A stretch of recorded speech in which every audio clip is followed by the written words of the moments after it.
হজরত মুসা আলাইহিস সাল্লাম এক দীর্ঘ সফরে যাচ্ছিলেন।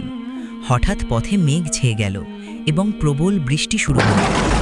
তিনি একটি গাছের নিচে গিয়ে দাঁড়ালেন। ঠিক সেই সময় আল্লাহ তাআলা আওয়াজ দিলেন, হে মুসা, সামনে যে কুঁড়েঘরটি আছে সেটির দরজা বন্ধ করে দাও। তিনি তৎক্ষণাৎ কুঁড়েঘরটির দিকে এগিয়ে গেলেন। ভেতরে উঁকি দিয়ে দেখলেন যে এক ব্যক্তি গভীর ঘুমে মগ্ন। হজরত মুসা আলাইহিস সাল্লাম অবাক হয়ে গেলেন। তিনি নিঃশব্দে দরজাটি বন্ধ করে দিলেন এবং ফিরে এলেন। হজরত মুসা আলাইহিস সাল্লাম বললেন, হে আল্লাহ, এই ব্যক্তি কি আমার চেয়েও বেশি পরহেজগার, যার জন্য আপনি আমাকে পাঠালেন?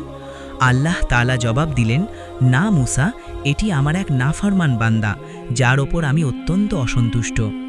হজরত মুসা আলাইহিস সাল্লাম অবাক হয়ে জিজ্ঞেস করলেন, তাহলে আপনি আমাকে কেন পাঠালেন? আল্লাহ তাআলা ইরশাদ করলেন, হে মুসা, যদি বৃষ্টির একটি ফোঁটাও ওর শরীরে পড়ত তবে সে আমার নাম ধরে আমাকে ডাকত, আর আমি আমার নামের মর্যাদা রক্ষার্থে তাকে ক্ষমা করে দিতাম। হজরত মুসার চোখ ভিজে উঠল।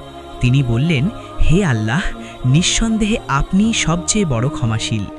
এই গল্পটি আমাদের শেখায় যে আল্লাহ তার নামের ডাককে কতটা সম্মান করেন এবং তিনি কতটা দয়ালু।